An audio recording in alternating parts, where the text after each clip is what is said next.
According to the Wall Street Journal, the U.S. has officially lost the computational crown.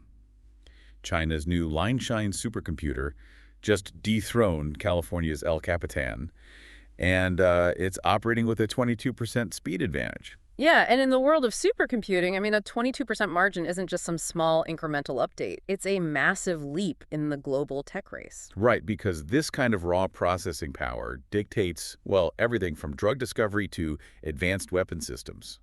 But wait, I'm stuck on how this speed race translates to the broader economy. How do you mean? Well, the Wall Street Journal also noted that tech giants like Oracle, Microsoft, Meta, Amazon, and Alphabet are going to spend over $1 trillion annually on AI infrastructure by 2029. That is a staggering amount of money. Right.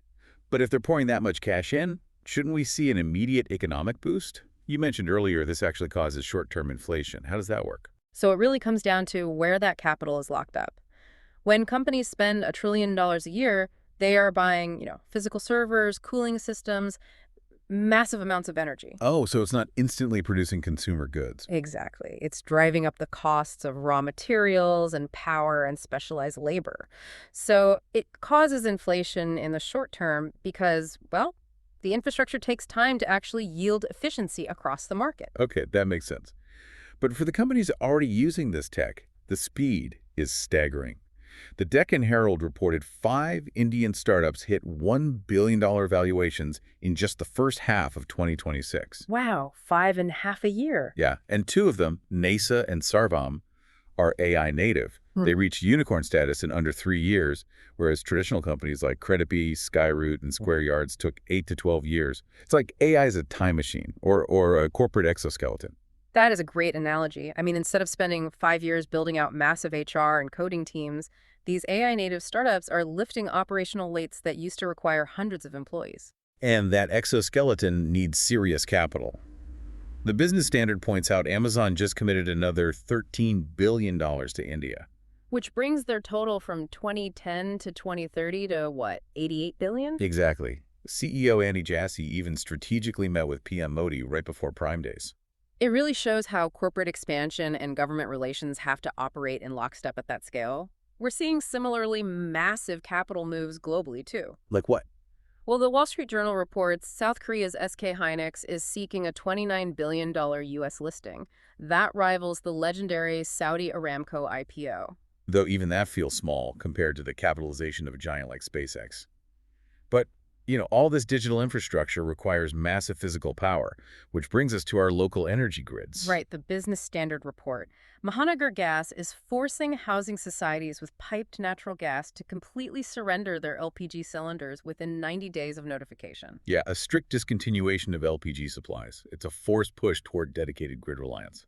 Which makes sense. It's designed to eliminate the logistical inefficiencies and, frankly, the safety hazards of managing dual fuel systems in dense urban areas. Speaking of dense urban populations, global mobility is really shifting. The Economic Times reports India now has 9.3 crore valid passports. But the real insight is that over half of those belong to people in just 5 states. Let me guess, Kerala and Maharashtra are in there. Spot on. It's Kerala, Maharashtra, UP, Tamil Nadu, and Punjab. That is fascinating. It reveals that global mobility isn't a uniform national thing. It is highly localized to specific cultural and economic corridors. We're also seeing localized excellence in education. Yeah. The Deccan Herald highlights 7 Indian schools from Bengaluru, Lucknow, Pune, Anantnag, and Noida, all shortlisted in the top 10 for the World's Best School Prizes 2026. That is incredible for those cities. But, modern life also brings modern tensions. Definitely. The Times of India reported Sweden's environment minister brought her baby to an EU meeting. Sandeep questions how we would react here in India to a high-ranking official doing that. It really challenges our rigid definitions of professional boundaries, especially as the lines between physical lives and digital obligations just blur completely. Even pop culture is reflecting this. The Wall Street Journal notes that Toy Story 5, releasing 30 years after the original, features toys actively threatened by digital devices stealing children's attention. Oh, wow.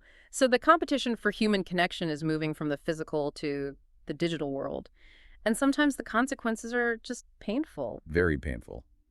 The Deccan Herald shared a bizarre story of a Bengaluru man who hired strangers on Reddit to act as his longtime friends just to impress a girl.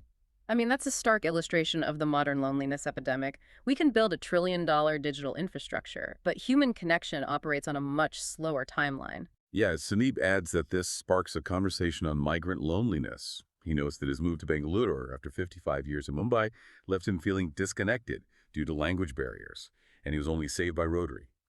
Have you shifted to another city or country? What's been your experience? Have a fab day, folks, and I'll see you tomorrow morning.